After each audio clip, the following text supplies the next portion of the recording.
Hello everybody, in between people who are a fan of Borderlands and people that are not. I am a perky purple platypus and welcome to Borderlands 3. In this video I'm going to give you just a quick build that I've made. I'm going to show you some gameplay, and if you enjoy said gameplay and it looks fun, I'll run over the build for you so then you know how to make it yourself. Yeah.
Alright, here's the rundown of the melee build. So, real quickly, I use phase grip because its cooldown is 16 seconds. Also, you can use it whenever and it won't activate, like when you aim at the ground. Secondarily, I just throw that on because, why not? And I like fire damage. You can use whatever the fuck you want. Now, the reason we use this instead of this, even though this is objectively better, this is 16 seconds. And the thing is, this says 20, you're like, oh, that's only 4 seconds more. No, because if you kill the person in the phase lock, it'll go to the next person, and it can be up to more, it can be like 40 seconds, which is longer than 35, which is like your phase slam, right? The next thing I would recommend is the fracture, because it's 28. Definitely not this, and whatever you do, do not add this. Other than that, this is not a must-have, it's just extra health. This is really good. It works phenomenally with the face puncher, which I would highly recommend getting. If you can get an anointed version with the extra melee damage after you use your axe kill, that's also phenomenal, but you don't need that. This is just helping you regenerate health after your action skill, and just normally you get double after using your action skill. Here, another action skill thing after you use it, increases gun damage, health regeneration. So that these two just double up your health regeneration. This is just damage protects you from any incoming damage. It can be up to 40%, I just did 35. After using your action skill, you're probably noticing why we want to use our action skill all the time now. This is, when we use our action skill, we get a lot more melee damage and range in the last 20 seconds, along with this. These both last 20 seconds. This lasts 15. So, and this isn't needed, but the extra movement speed is really nice for the melee build, because it just helps you close in that gap, which is great. Also, it helps with this build to have the shield regeneration delay. That is not a weakness, that's probably a strength to this build. Oh wait, no, it's less shield regeneration.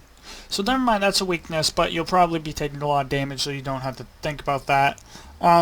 This is just, you get more health and elemental reduction, so that sort of works synergy with this. So you could be taking, let's see, less damage, and you could do all 5 here. You could take it off like here, or you don't need these, or you could take it off anywhere besides here, here, and really here, or here. So this will increase your gun damage by 21%, which is really what we're after, because action skill damage really doesn't do jack fucking shit. And this happens after a melee kill. This, you just, just a little extra damage. I threw it on. You could honestly take this off and put it there. That might be better. I don't know. I just like this. This is great. This just restores your health and takes you out of fight for your life every like 2 minutes if you die, so you don't have to worry about coming back. Blitz is phenomenal. That's an extra 100% melee damage, and if you get a kill with this, then you get this ability back. So if you're meleeing right, you could just get this. You could have a permanent plus 100 to your melee damage. Now, we just ignore the tree whatsoever. Fuck that. Wait. That's 28 seconds. Fuck that. So, elemental damage on your gun. Really good. I'd recommend this. This is why we're on this tree. Right? Just increase melee damage. And then, just increase elemental damage. So, these two are just really good perks, but this is the reason why we're here. And that will actually apply to the face puncher, that elemental damage. And all these effects apply to the face puncher as melee damage, because its bullets register as melee damage, and it also will take any effective gun damage. I have plus 60% melee damage on mine, so it does a little bit more. That's what would be ideal if you have a blade on it. Also, the thing that should be noticed and why you should be using Face Puncher is because you can use Face Puncher in place of Blitz. So when you shoot it and Blitz is active, it only activates when you hit the melee button.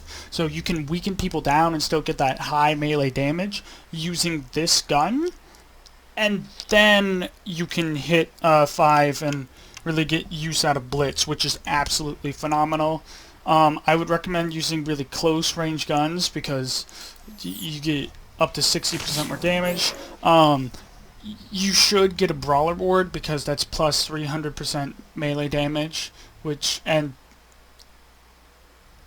depleted, which is absolutely phenomenal.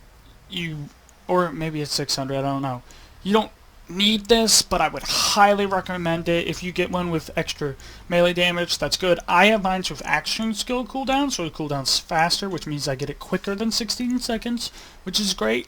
But the pinnacle thing to this build is this artifact. You can get it in a legendary version, which is right here. The main thing is you get that plus 75% melee lifesteal, which will apply to the Face Puncher in any melee you do. So Face Puncher will allow you, like if you're in a tough pinch and you're too far away, you can shoot them and get all your health back, which is absolutely phenomenal. Mine also has plus 20% melee damage and 89% health regeneration, which is my preferred way. And for my grenade, I just have Ghost Call. It doesn't really matter. I would say the things that matter most in this build, this and this, you don't need a Face Puncher. It does make things a lot better, and I would recommend getting this. Yeah, that's it.